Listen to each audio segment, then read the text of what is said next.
Fala, e aí pessoal, Filodoxia, tudo tranquilo, tudo beleza?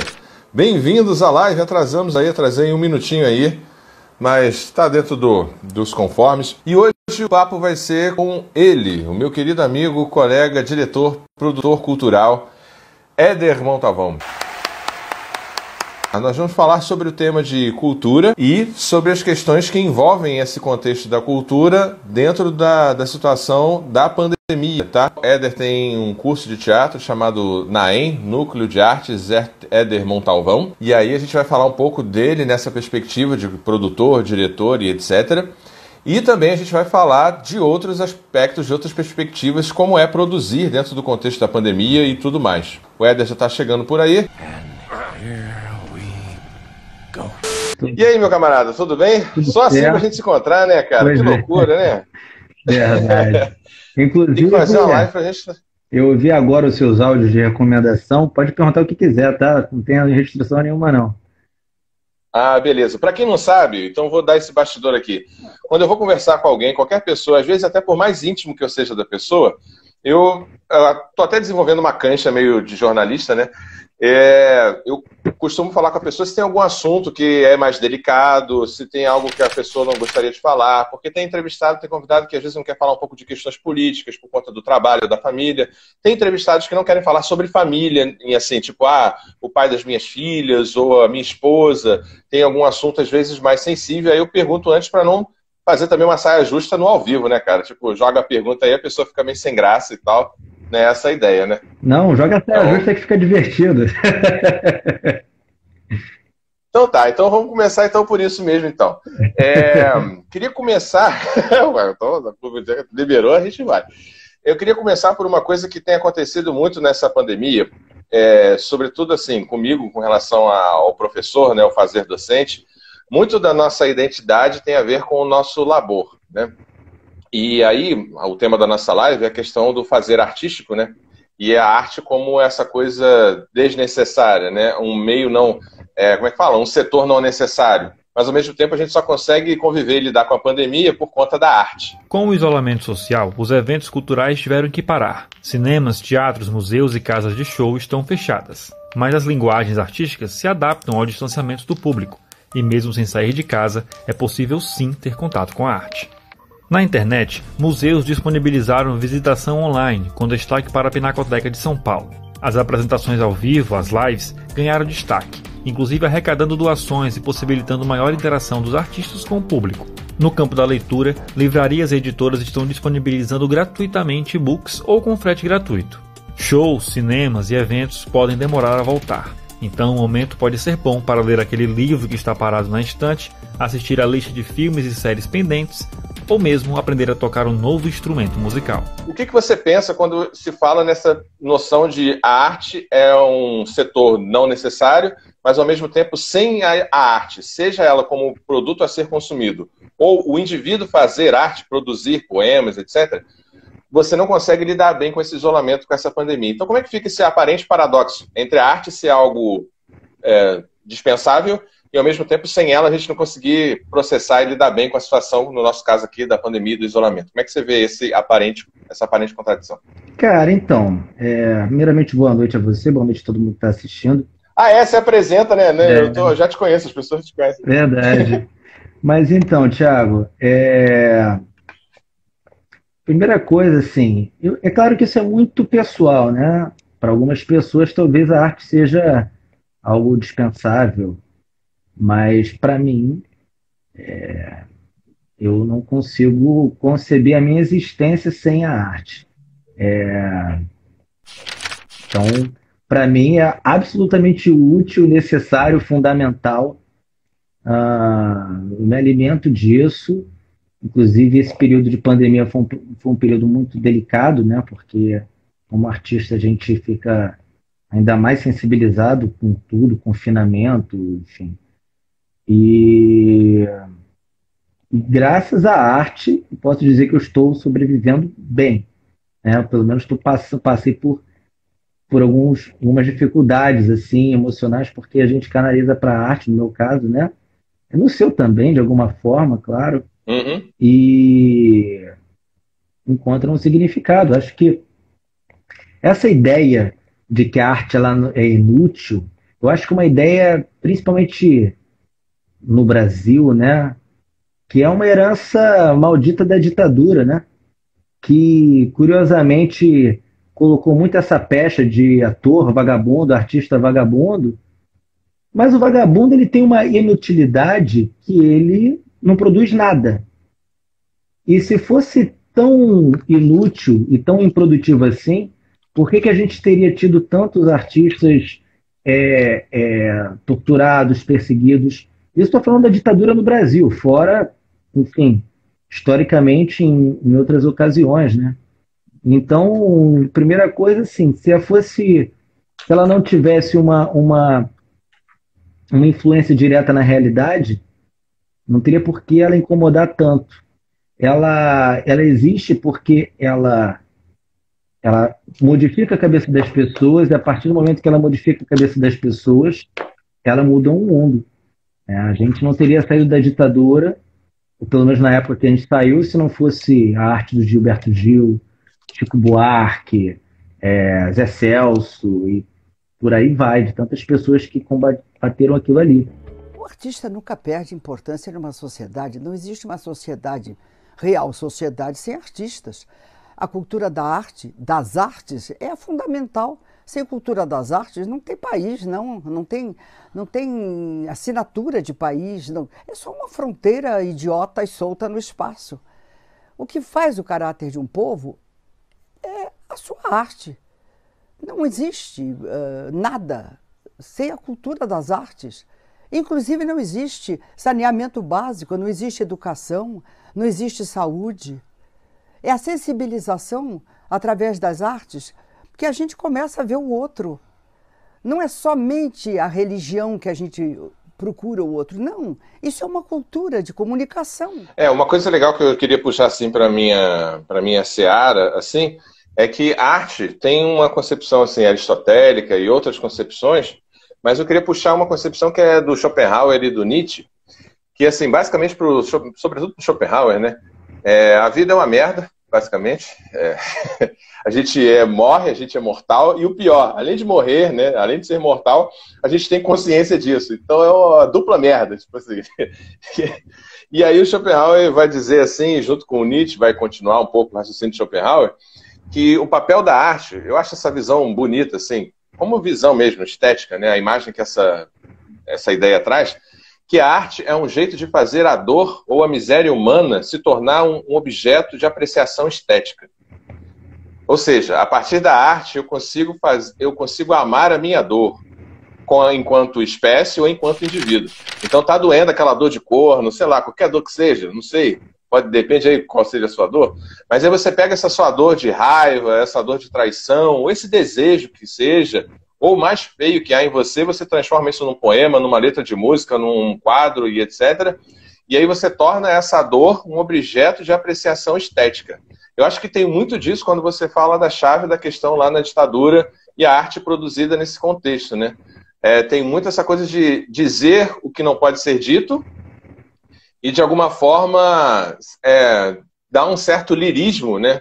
Através da expressão artística, desse eu lírico, que eventualmente não é permitido ali dentro do contexto da ditadura, né? Enfim, eu queria trazer só essa perspectiva. Aí, para fechar essa contribuição, assim, queria trazer a ideia de catarse, né? A ideia de catarse em Aristóteles, e o pessoal, a gente no teatro, para quem não sabe, eu venho do teatro, eu sou, sei lá, ator antes de ser professor. Esse senhor aqui embaixo de mim, esse Éder Montalvão, ele que me levou para o teatro para fazer curso e tal. Graças a eles eu conheci minha Chapeuzinho Vermelha, minha esposa. Eu não era o Lobo Mal, mas isso é assunto para outra história. Eu era um coisa tipo Doni Dar. Isso é uma outra live, de repente, né? Deixa nos comentários, você quer uma live com o casal Iribarne? Deixa nos comentários. Eu já propus ela, mas ela não quer fazer. Mas enfim, eu quero. De repente com pressão ela faz. Não, uma terapia na live, eu topo super tranquilo. Mas eu queria falar da catarse, que assim, a catarse é um jeito de você fazer uma espécie de uma cura coletiva através de uma vivência artística, de uma dor, ou de um anseio, ou de uma euforia. Geralmente tem a ver com a tragédia grega, né? Por exemplo, sei lá, Romeu e Julieta, que a gente fez junto, né? Éder trabalhou junto comigo no Romeu e Julieta, eu fiz o maravilhoso Mercúrio. Como é que era o nome do seu personagem? Era Teobaldo? Teobaldo e Mercúrio. Teobaldo e Mercúrio. A gente não era o casal, Romeu e Julieta, não foi nessa versão, mas a gente... Romeu e Julieta e séries e filmes, você sente às vezes aquela dor da morte do personagem ou aquela tristeza na tragédia lá no final da série, você vivencia aquilo, só que sem de fato vivenciar. Então esse é um dos papéis da arte, um dos papéis da catarse, assim. Éder, queria te perguntar uma coisa. O que, na sua vivência artística, de alguma forma, a arte se expressou de modo terapêutico para você? Tanto no sentido positivo quanto negativo. Assim, eventualmente a arte faz aparecer ou dar mais evidência certas dores que a gente tem. Isso é difícil de lidar. Eventualmente você, como produtor e diretor, você tem que lidar às vezes com a dor do outro, né? Você tem os alunos e tal, tem essa coisa. E o que eventualmente também foi bom, assim, que você pôde fazer a catarse, fazer a lavagem, assim, dizer através do personagem e tal, e pronto, falei. Como é que é essa dupla chave aí da arte? Ela te bota em confronto com uma coisa doída e ao mesmo tempo te alivia em outra. A catarse, ela esteve presente em vários momentos. Inclusive, vou pegar um momento interessante, né? O Thiago citou, que a gente trabalhou como... o Roberto Rodrigues Palito, meu amigo. Fala, Palito. Fala, Roberto. Mas então, quando nós atuamos juntos no Romeu e Julieta, aliás, o Thiago Iribarne, aí não tem nenhuma puxação de saco, um excelente ator, um grande artista, dos mais talentosos que eu conheci, de verdade mesmo. E a gente no Romeu e Julieta teve um momento de catarse, né? Que uma certa vez a gente estava contracenando e o senhor me acertou uma joelhada na boca. Uma cena de briga. É verdade, cara. Aliás, assim, na semana a gente tinha ensaiado, eu acertei um soco no seu olho e você acertou uma joelhada na minha boca na apresentação. Nunca atuei tão bem, porque era uma cena que eu tinha que estar com raiva, né? Mas uma catarse. Uma catarse incrível naquele momento ali. Mas, obviamente, né, pegando esse exemplo solto, acho que, cara, a arte está presente na minha vida de todas as formas. Eu me considero, né, um ator antes de qualquer coisa, apesar de muitas pessoas me conhecerem mais até como professor, eu falo, não, eu sou um ator, sou professor também. Mas antes de ser ator, eu sou um artista. Eu me expresso artisticamente da forma que o meu íntimo deseja, pede, né? Então, às vezes ele pede em forma de música, às vezes ele pede em forma de texto, e às vezes é um personagem que está servindo para fazer essa catarse aí. Mas, sem dúvida, a parte terapêutica acontece, e acontece de duas formas, ainda mais quando você vira professor, né? Indo para fora, nesse processo de catarse, realmente é muito mais fácil para mim criar quando algo me machuca do que quando eu estou feliz. Inclusive, muitas vezes a Michelle, minha mulher, ela reclamou comigo que você não faz música para mim, é porque é bom, cara. Relacionamento bom não inspira, não. Quando é ruim, aí tu tem um monte de coisa para você se inspirar. A arte é o que me faz aguentar. Mas, como diria Vinícius de Moraes, né? Mas para fazer um samba é preciso um bocado de tristeza, porque sem tristeza não se faz um samba, não. Para fazer um samba com beleza, preciso um bocado de tristeza, preciso um bocado de tristeza, senão não se faz um samba, não. Eu tenho muito mais facilidade para criar quando eu tô com algo me machucando do que quando eu tô feliz. Acho que quando eu tô feliz eu não quero saber muito, não. Eu quero curtir aquilo ali que eu tô vivendo, né? Mas, por outro lado, há uma alegria tremenda quando eu vejo a realização de algo que teve como semente uma dor que eu vivi em algum momento da minha vida. E no lado do professor, que é um lado que você conhece bem, que você também trabalha lecionando, né? Eu sofri as catarses. Eu tive um processo, né, muito intenso nos últimos 10 anos, mas em específico nos últimos 5, onde eu trabalhei com jovens de periferia, né, do Rio de Janeiro e tal, fiz um projeto muito importante, foi o primeiro curso de jovem aprendiz em teatro do Brasil, que é algo que eu me orgulho muito, mas era assim, cara, a experiência mais intensa e difícil que eu vivi, porque eram 20 jovens, todos eles com históricos de vulnerabilidade, né, de coisas pesadíssimas na vida pessoal e familiar deles. E, cara, todo dia eu tinha que canalizar um pouco das catarses que eles faziam. Então, todos os sofrimentos, angústias dos atores, dos alunos, eu acabava canalizando aquilo para mim e depois virava arte também. Depois virava uma coisa bonita, mas assim, foi um processo muito intenso, muito difícil, mas artisticamente maravilhoso, muito potente também. Eu queria pontuar uma questão que de repente não ficou muito claro. Assim, quando a gente fala de arte, a gente está falando no sentido quase que sentido iluminista, do Renascimento. Se for pegar a origem do termo, a arte é a arte do, sei lá, do serralheiro, do carpinteiro. Esses fazeres todos se misturam um pouco com a ideia de arte e cultura. A gente está pegando aqui a noção de arte no sentido de belas artes, no sentido da apreciação estética, no sentido de um certo gozo, de uma fruição da vida ou para além do cotidiano, tá? Só não sei se de repente tem algum acadêmico aqui, né? Vai que volta e meia tem um professor do doutorado e tal, do mestrado vendo a live, é bom pontuar isso. Então, já que você trouxe esse gancho sobre a questão da catarse e tal, eu queria trazer uma coisa que para mim, dois tópicos ou dois temas que têm sido muito caros para mim, que são o ego e o narciso, ao mesmo tempo, né? Eu como professor, você também como professor, como ator, e nessa experiência com... Qual era o nome do grupo? Tinha um nome do grupo, do pessoal, que você fez a peça? O do Eu não lembro agora. Isso. Tinha o nome do grupo, alguma coisa assim? Não era o grupo, né? Tinha o nome da empresa lá, da mãe lá da empresa lá. Era um projeto de jovem aprendiz do Instituto Arcádia. Ah, tá.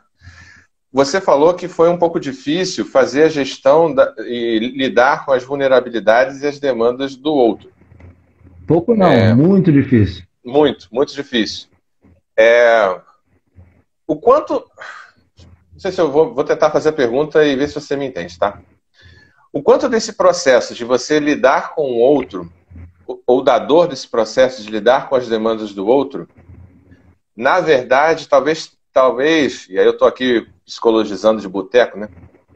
Tenha sido dolorido não por conta, eventualmente, da demanda desse outro, mas por a demanda desse outro expor para você coisas que já estavam em você que você não sabia que estavam em você. Foi só no contato com essa alteridade, com essa demanda desses outros, que você se sentiu potente ou impotente em alguma coisa, ou que alguma questão que estava ali dormente apareceu, mas que no final das contas elas eram suas, não necessariamente do outro. Tem a ver isso que eu estou falando ou eu estou viajando na maionese? Assim? Eu acho que... Tipo, coisas que você só tomou conta ou conhecimento porque houve esse contato com esse outro ego, com essas outras alteridades. Talvez se você ficasse no Naem ou em outro ambiente, esse trauma, esse confronto não viria. É isso que eu quero dizer, entendeu? Não, óbvio que se eu tivesse em outro ambiente, eu teria outros tipos de conflitos, né? Mas acho que, em especial, tiveram muitas situações que não havia uma identificação tão grande, não. Eram coisas que surgiam, e até porque as realidades eram muito diferentes, né?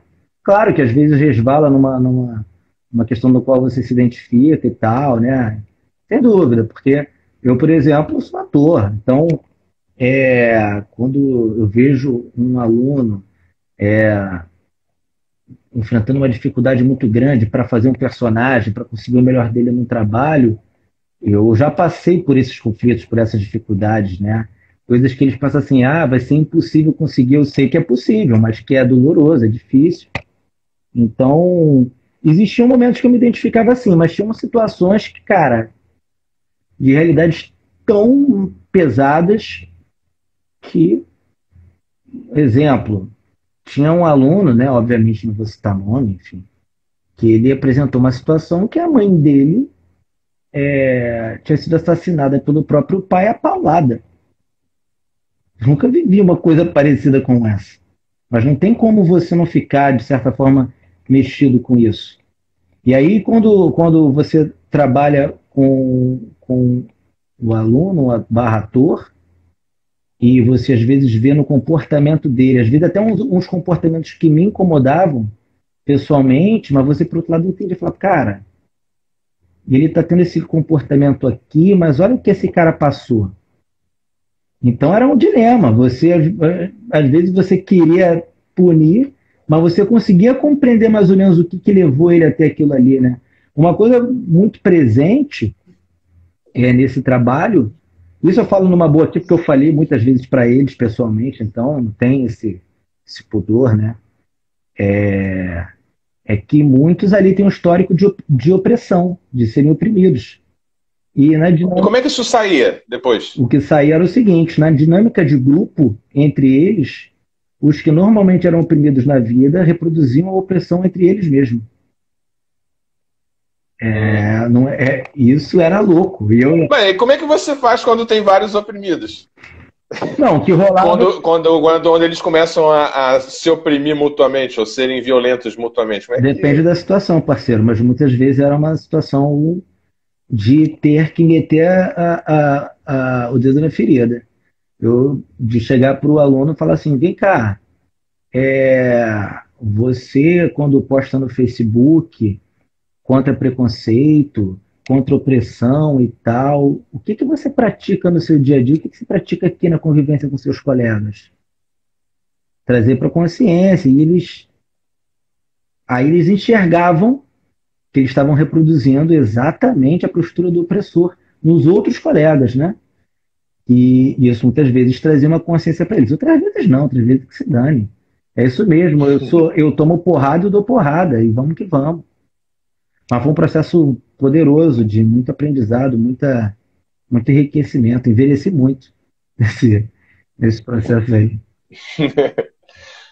Nessa perspectiva ainda que você trouxe, tem uma questão que eu falei lá no início, de a nossa identidade tem muito a ver com o nosso fazer, né? Assim, muito da minha identidade hoje em dia tem a ver com o meu fazer docente enquanto professor de filosofia, né? E aí a gente conversando em off, em outras oportunidades, surgiu em você, e aí você já até verbalizou isso aqui na live, essa questão de você se identificar como artista, como ator, e estando como diretor, e as pessoas às vezes te buscando, te reconhecendo muito mais como aquele que abre as portas, ou que fornece alguma coisa e tal. Eu sei, né, porque a gente tem uma certa intimidade, eu sei que esse processo recente, digamos assim, ele foi um pouco doído e tal. Queria que você falasse um pouco dessa questão das múltiplas facetas do fazer artístico e como que, em alguma medida, você, enquanto produtor cultural, enquanto diretor, talvez teve que, em algum espectro, alguma gama de atuação, ter que abrir mão do seu desejo, ter que abrir mão das suas vontades, da sua realização, para você realizar o desejo do outro, desse jovem aprendiz, desse aluno e tal. E o Éder ator, o Éder que estava antes disso tudo acontecer, ele foi ficando para trás, ficando de lado. Como é que foi esse processo de dor, de luto e, eventualmente, de resgate desse Éder ator? Cara, então, na verdade, tem duas coisas nisso aí, né? Como artista, a gente vai produzindo um monte de coisas meio que ao mesmo tempo. Eu sempre tive Quando eu me tornei professor, dono de um curso de teatro e tal, eu comecei a ter uma responsabilidade com as pessoas que investiam no meu trabalho. Então, é aquela coisa, poxa, muitas vezes eu pensava assim, cara, eu posso querer fazer um monte de coisa, mas assim, eu tenho um compromisso com quem está bancando o meu ganha-pão. Então, eu acabava dando uma prioridade mesmo para os outros. Mas também, eu não quero ficar justificando. Acho que eu já passei da fase de ficar justificando as minhas escolhas responsabilizando os alunos. As minhas escolhas foram as minhas escolhas, e tudo que eu fiz foi muito de coração, né? As peças que eu escrevi, as peças que eu dirigi, as aulas que eu dei, foi com muito amor, sempre gostei muito disso. Só que eu também amo atuar. E às vezes eu acabei priorizando uma parte das coisas que eu amo e não outra. E essa outra parte começou a ficar carente e começou, e aí, Élia? Beleza. Como professor, eu me sinto muito realizado, muito respeitado, mas chegou um momento que o ator falou, tá, e como ator, você acha que você está no lugar que você merecia estar, que você gostaria de estar? Você está satisfeito com isso? Não estou. Isso começou a bater muito firme. Então, hoje em dia, digamos que talvez a minha ordem de prioridade tenha mudado. Hoje, eu, em primeiro lugar, realmente eu sou ator e sou professor com todo carinho, com todo amor, mas não é mais minha prioridade. Minha prioridade é, sim, o Éder ator. Eu precisava de ver para mim, né? Sim, é um lugar que você quer ocupar agora, ou reocupar, né? Mas a responsabilidade é minha, a escolha foi minha, não tem nada de por causa do ator, não. O Éder, tá, porque em outros momentos eu também estava muito encantado com os processos que eu me envolvi. Eu sempre fui muito de ir de acordo com as minhas paixões, né? Então, o projeto, eu sou apaixonado pelo projeto, eu vou. Por exemplo, tem um projeto que eu sou apaixonado, que é o espetáculo Na Pressão, que fala sobre descoberta da sexualidade e tal, é o meu penúltimo texto autoral. Sou apaixonado por esse projeto e eu não tenho nenhum personagem, eu só dirigi e escrevi. E ano que vem quero fazer de novo, como diretor, amarradão como artista. Não é um projeto de ator, mas é um projeto que eu também amo igual. Me vejo neles, muitas vezes, né? Vejo eles atuando, eu consigo ver o meu trabalho. Mas agora, realmente, estou nessa de, sou ator. Tem uma coisa que se fala muito das artes liberais ou das artes intelectuais, né? Que a gente estava falando do nosso entendimento de renascimento e tal, das belas artes, arte como fruição e tal. E se tem falado muito depois da década de 70, né? Ali depois de maio de 68 e tal, de uma coisa que é a seguinte: a função social. A função social do artista, a função social da arte. Então, eu te coloco duas questões no mesmo escopo. De modo geral, para você, qual é a função social, eventualmente que você faz, mas assim, da arte de modo geral, e qual é a função social da arte, ou o que ela tem a contribuir dentro desse contexto de quarentena, da pandemia, do isolamento? No sentido mais lato, depois no sentido mais desse nosso contexto que, se Deus quiser, vai passar logo, mas é específico. Acho que o ser humano ele tem uma necessidade de se comunicar, né? Eu acho que a arte, ela é talvez sei lá, a forma mais primitiva dos seres humanos se comunicarem, desde lá dos primatas escrevendo nas cavernas, né? Que a arte também engloba um monte de coisa, engloba música, engloba pintura, engloba escrita. Não, mas você está coberto de razão. Fundamentalmente é a comunicação. Então, acho que o ser humano ele tem essa necessidade de se comunicar. Numa pandemia onde ele fica isolado, imagina se a gente estivesse enfrentando tudo isso sem, por exemplo, a internet. Né? Se a gente está podendo se ver para trocar uma ideia, nem que seja virtualmente. Só que a arte ela tem uma característica, além da comunicação, e aí é um olhar um pouco romantizado, mas muito pessoal, que ela tem a ver com uma comunicação e uma expressão de algo um pouco mais íntimo, mais profundo, ligado à nossa essência, à nossa verdade. Eu não considero determinadas formas de supostas expressões artísticas como arte. Eu estou sentindo uma treta! É um papo super polêmico isso, né? Mas nem toda música eu considero arte, nem todo texto escrito eu considero arte, nem toda peça de teatro eu considero arte, nem todo cinema. E não é uma questão de ser bom ou ruim. Eu acho que a arte ela tem uma relação, uma visão do Éder, tá? Não estou aqui querendo ser dono da verdade, não. Mas ela tem uma relação profunda com uma conexão do ser humano com a sua essência, com a sua verdade, como ele consegue expressar. Exemplo, Eu posso fazer uma música, uma letra muito simples, que conta ou algo que eu imaginei ou algo que eu vivi, mas algo que mexe intimamente comigo.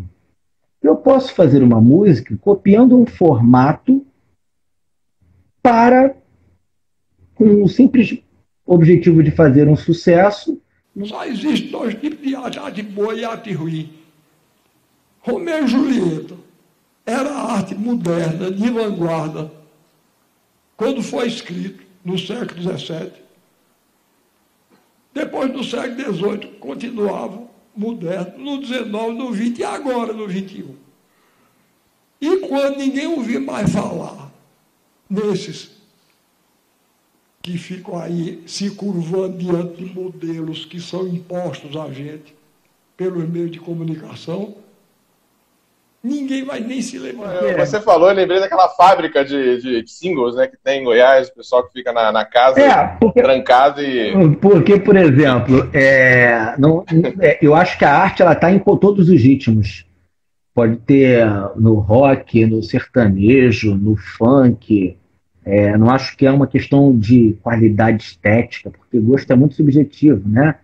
Mas existe, por exemplo, o funk sincero e o funk vou pegar uma rima porque estão fazendo uma rima parecida, copiei, isso é arte.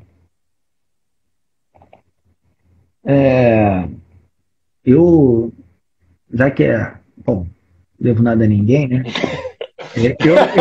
Eu não considero boa parte dos artistas que a gente vê hoje no cenário pop arte.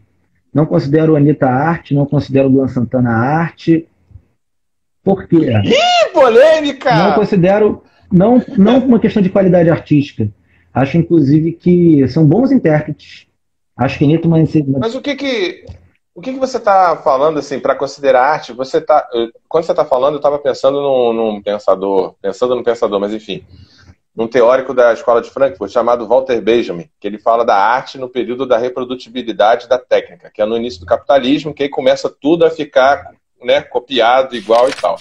E isso faz com que a aura, né, do artista, a aura da obra, ela se perca, porque você está reproduzindo em escala industrial. O que era uma lógica do carro, do Fordismo, Taylorismo, vai para a cultura, e aí o que fala de indústria cultural, cultura de massa e tal. Quando você está falando que, por exemplo, a Anitta, etc. e tal, não é arte, é porque você está falando que não tem uma espécie de algo genuíno ali, que não tem uma aura ali, não tem uma que relação, mais uma coisa do produto. Como é que é? Não tem uma relação sincera com a essência deles como artistas. O Luan Santana não está preocupado em dizer o que ele pensa, o que ele sente, como ele enxerga o mundo. Ele vai pegar um formato, o que estão esperando da imagem dele para ser vendida? Né? Uma música romântica. Então, assim, não importa se eu estou apaixonado, se eu não estou, se eu estou imaginando. Não. Eu estou fazendo uma coisa que é de acordo com a demanda. Então, não é pelo formato. Ela poderia pegar poderia ser não há uma reflexão sobre a realidade. Não há um diálogo com a realidade. Entendeu? Não há não é nada. É que não é nada. Óbvio. Éder, mas não dança pra caramba, não tem uma presença de palco incrível? Óbvio que tem. Óbvio que isso também tem a ver com uma capacidade artística. Mas eu estou falando uma expressão artística no sentido de uma expressão de uma verdade da tua essência. Entendeu? Ou até do teu imaginário. Você não precisa estar vivendo aquilo. Né? Agora, uma cópia de fórmulas, para mim, Éder, eu tenho o direito de, já que arte é tão subjetivo, né? Eu tenho direito de opinar que isso não considero arte. Ponto. Enfim, é isso. Uma opinião apenas. Não, beleza. Você quando falou, por exemplo, do Luan Santana e da Anitta, eu lembro da... Vou colocar aqui então meu ponto de vista, né? Meu ponto de vista é um pouco diferente do Éder. Para mim, tudo é arte, está tudo valendo. Eu só acho que, assim, é questão de juízo de fato e juízo de valor, né? É juízo de fato que essa live está acontecendo na quinta-feira, né? É um fato. Hoje é quinta-feira, é fato que essa camisa é branca e tal. O juízo de valor, ele passa pelas minhas subjetividades, não pela minha subjetividade, pelas minhas construções e tal. Mas quando você falou da Anitta e das representações, eu lembro de uma polêmica que envolve a Anitta, e eu não queria ser machista, mas eu acho que talvez eu possa ser, porque eu estou trazendo o exemplo da Anitta e não vou trazer do Luan Santana, porque o Luan Santana não dá conta. A questão da representação da mulher para ou pela Anitta, né? Quando a Anitta eventualmente quer se aproximar de uma linguagem mais periférica, ela vai e faz um biquíni de fita crepe e mostra bastante o seu corpo, a sua bunda e o óleo e tal, e ela na laje. Mas quando a Anitta vai receber um Grammy ou alguma coisa nos Estados Unidos, a Anitta está com um vestido elegante, com cabelo alisado, longe dessa imagem da mulher preta e periférica. E quando convém, ela está próxima dessa imagem com dread da mulher preta e periférica.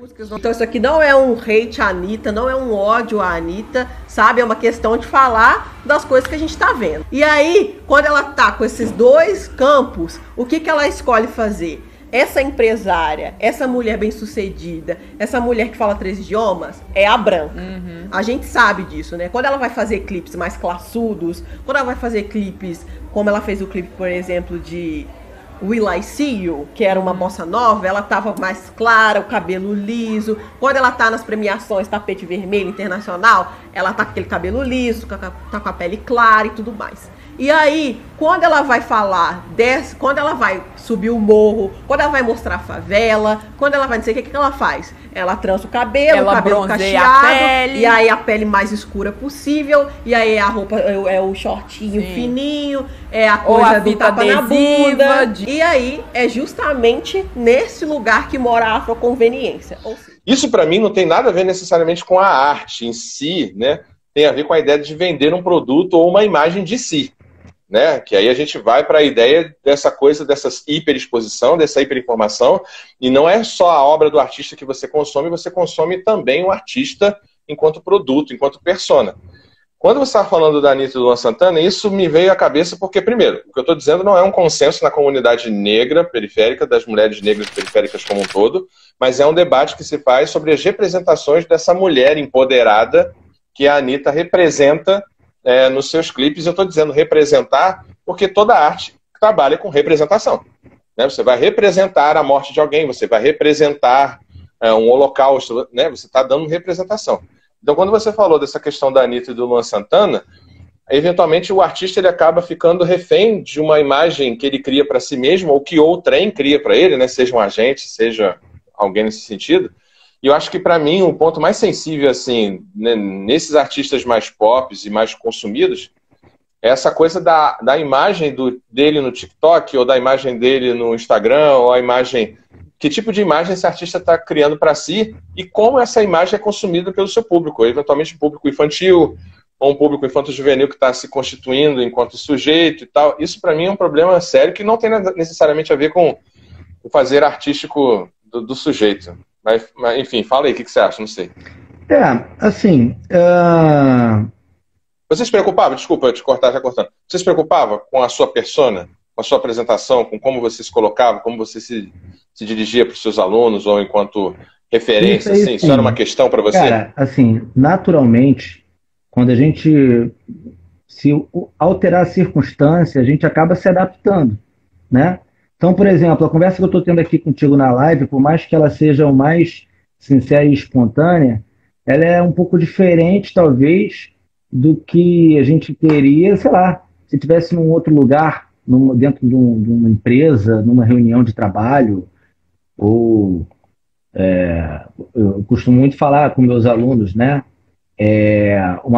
A postura, por mais sincero que eu seja, quando eu estou em aula, a função de professor me leva a me expressar de uma forma um pouco mais polida, um pouco mais preocupada com as palavras. Se eu estou no boteco conversando com meus amigos, é um outro linguajar, é outra informalidade, né? Então, assim, acho que hoje em dia a gente tem no cenário pop artistas, pessoas famosas, que são inofensivas. O cenário não está preocupado em artista que vai fazer o público pensar muito, não. O que a Ivete pensa sobre o Brasil, sobre o que está acontecendo no Brasil atualmente? Será que ela está... Com certeza ela tem uma opinião, uma mulher inteligente o suficiente, mas o que ela pensa? Será que ela expressa tudo que ela pensa, né, com toda a relevância que ela tem, ou ela está preocupada em perder o like lá do Bolsominion ou do esquerdopata? Mesma coisa para Anitas, Ludmilas, Luan Santanas e por aí vai. Então, e a gente vê também nas rádios uma coisa assim de quase as pessoas não gostam disso, não gostam de coisas que colocam o dedo na ferida ou que refletem a realidade.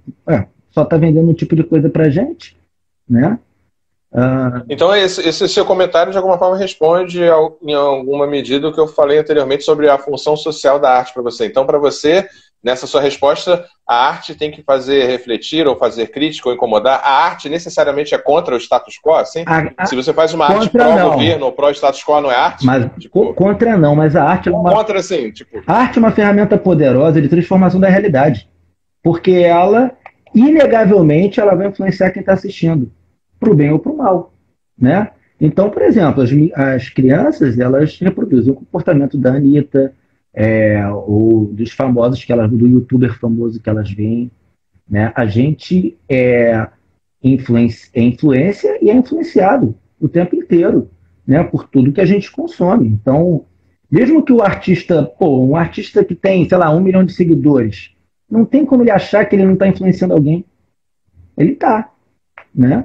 Agora, óbvio, também eu respeito totalmente o trabalho dos outros. Tem gente que está preocupado em ser famoso e vendendo uma imagem de algo que não é. Eu sempre me incomodei profundamente quanto a isso, né? Ao mesmo tempo que no teatro eu não quero de forma alguma que enxerguem o Éder, quando eu me posiciono como o Éder, né, ou em redes sociais ou no meu trabalho, eu me preocupo ao máximo para que as pessoas realmente vejam o que eu penso, o que eu sinto. Não quero ficar refém de uma imagem para as pessoas gostarem de mim ou não, entendeu? Mas, óbvio, estou colocando um pouco essa lenha na fogueira aqui, porque a gente está falando de arte, está banalizando. As pessoas confundem muito o que é famoso com artista, né? Qualquer pessoa famosa virou artista agora. Não, tem pessoas populares e tem pessoas que são artistas. Artista faz arte. Pessoa popular não necessariamente precisa fazer arte para ser popular. Então, é um pouco por esse viés, mas óbvio, é muito mais um juízo de valor do que um juízo de fato, como você mesmo disse, sem dúvida.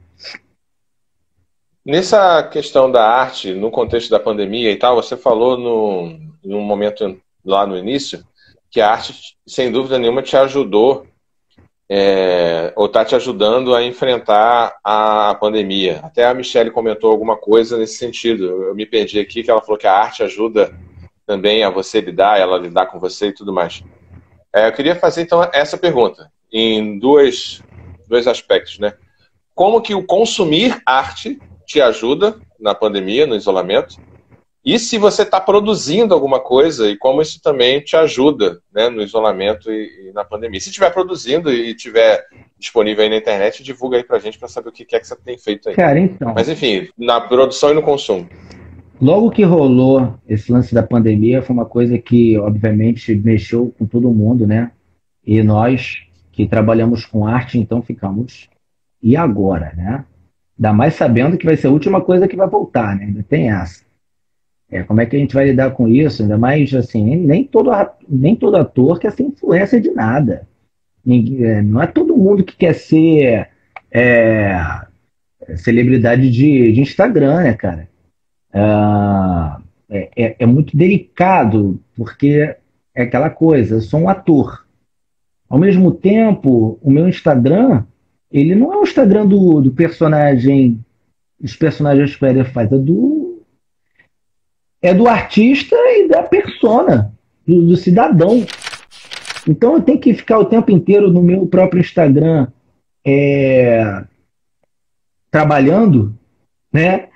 O tempo todo sendo o personagem do artista, sendo que eu sou muito mais além do artista, né?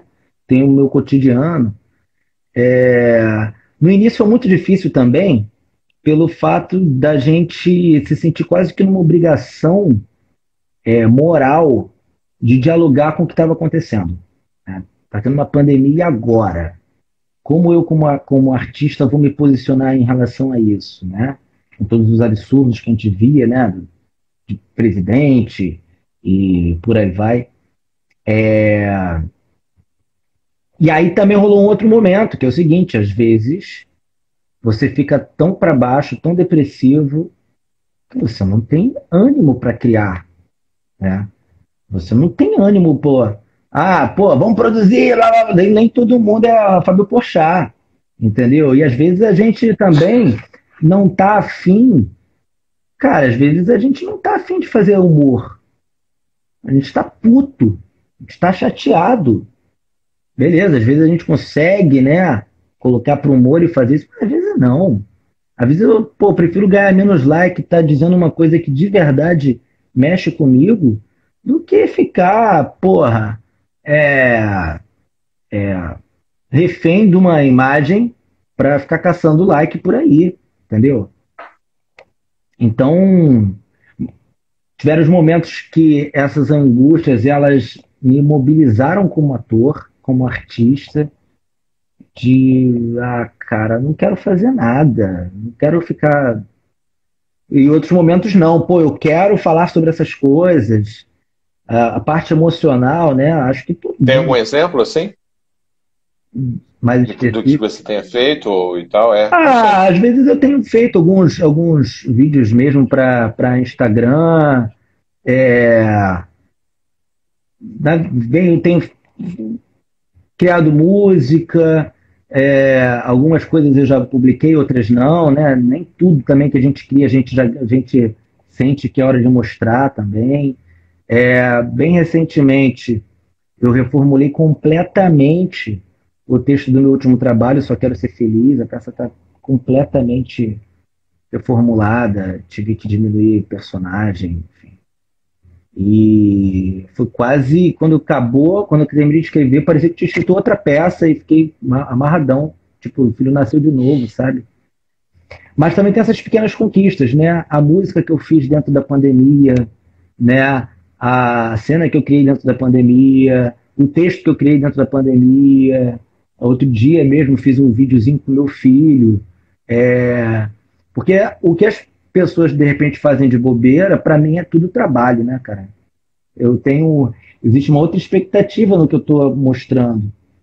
Então, eu não sou muito de fotos e tal, eu sou de tentar ou ter um texto para dizer alguma coisa, ou a gente tem trabalhado muito, se adaptado muito com o audiovisual, né? Nesse período de pandemia, mas tem sido um período importante de conexão com coisas que estavam adormecidas, né? Principalmente no meu lado musical, está muito aguçado nesse período de pandemia, mas tiveram momentos de profunda depressão, onde a dor era tão grande que, beleza, tá doendo agora, eu vou criar algo em cima disso, mas daqui a pouco. Agora não dá, né? De ficar muito para baixo mesmo, melancólico. E de consumir, o que você consumiu, o que você recomenda, não sei. Muita série. Tudo bem que é um juízo de valor, né? O que você consumiu que te ajudou a passar o tempo, ou de se distrair e tal? Qual tipo de arte você consumiu para levar um pouco esse cenário, esse contexto de modo mais suave, assim? Filme, série, pra caramba. E aí me levavam a escrever coisas, poemas. Aliás, aqui de público, obrigado aí pela recomendação da série Dark, viu? Foi o Éder que me recomendou, pessoal. Então a culpa é dele lá, de eu ter visto, ter feito vídeo lá no canal. Ninguém tinha assistido antes, foi o primeiro. Não, eu não tava nem aí pra série, assim, não ia nem ver. Agora meu amigo, um colega meu de física, começou a ver a série. Ele gostou tanto da série que a gente daqui a pouco vai fazer também uma live só que é a filosofia e a física, né, na série. Aí vai ser legal. E o Dark foi uma série que eu vi um capítulo no ano passado, não dei bola e desisti. Aí, vou ver esse negócio direito aí. E aí eu realmente acho um roteiro incrível. E foi, sem dúvida, essas produções artísticas também vão inspirando. Você vai vendo coisas, você vai pensando em se alimentando de ideias para outros roteiros, né? A Michelle está reclamando, música quase todo dia.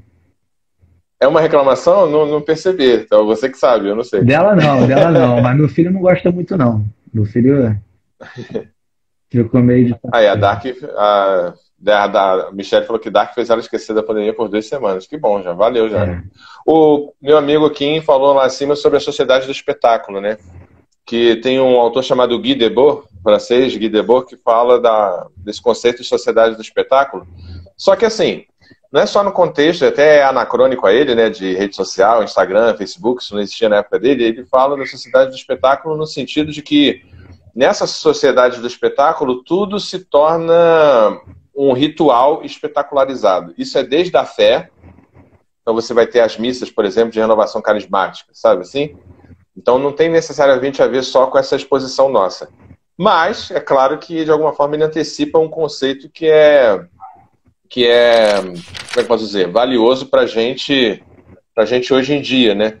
Por que eu estou falando isso? Quando você se espetaculariza, acredito eu que de alguma forma é um jeito de você falsear a sua dor, né? Falsear a sua angústia, o seu sofrer, né? Fazendo um Reels pro Instagram ou um videozinho, você meio que dá uma falseada, dá uma pseudo-animada numa coisa e tal, mas na verdade o negócio é mais esquisito e de repente aquele like ou aquele comentário talvez supra uma lacuna ficcional que não necessariamente é real, né? Não sei.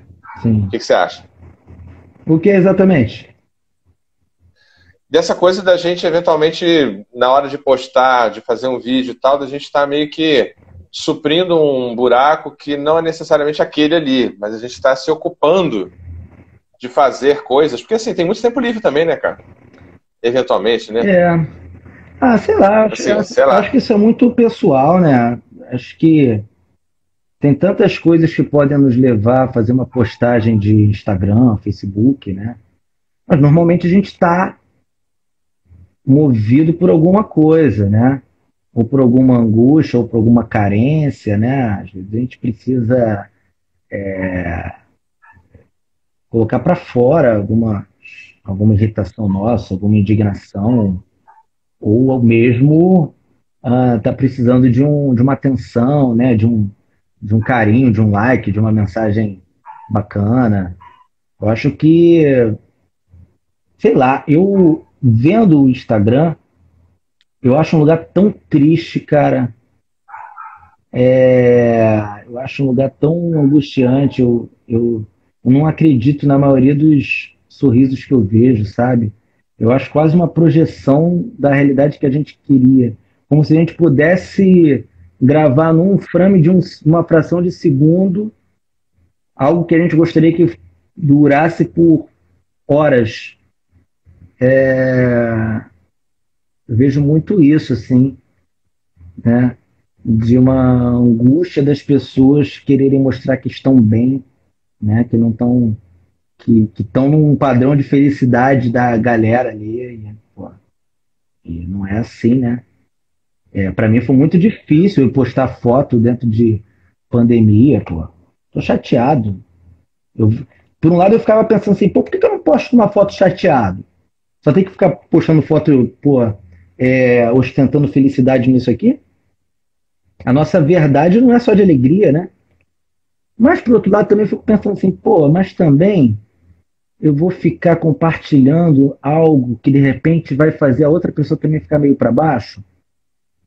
Então, deixa eu aqui quietinho com a minha angústia, com a minha tristeza É uma coisa engraçada que você falou, me fez pensar uma coisa assim que tem uma sensação meio de senso comum, né? Tá internalizada, que a alegria ela é coletiva, né? Mas é que a dor ela é privada, né?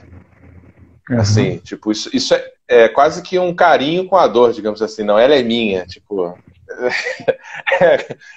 minha, tipo, isso aqui eu não quero muito abrir, muito mostrar e tal. Tudo bem que pode mostrar certa fragilidade, um monte de outras coisas. Talvez eu não queira parecer feliz, eu queira me sentir feliz, né? Falseando a felicidade, de repente eu começo a acreditar que ela exista mesmo, aquela euforia ali. Mas eu queria terminar esse papo, que já está batendo daqui a pouco o nosso tempo.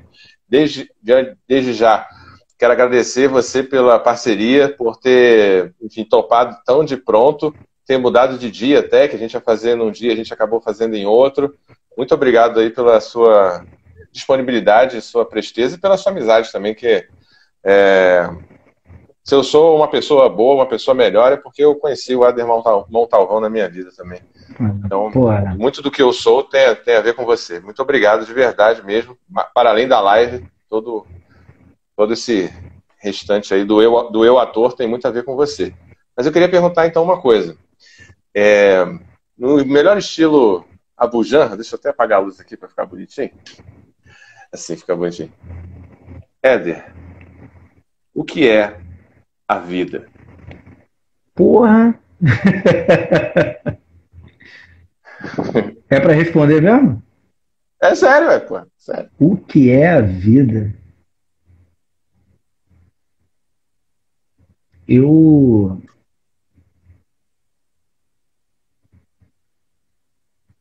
diria que a vida é uma dádiva, uma oportunidade, talvez única, né? Aí vai muito da crença da pessoa. A gente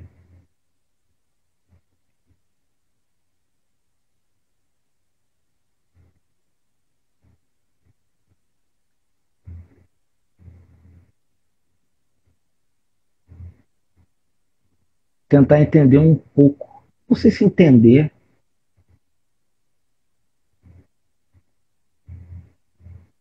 uma oportunidade de evolução.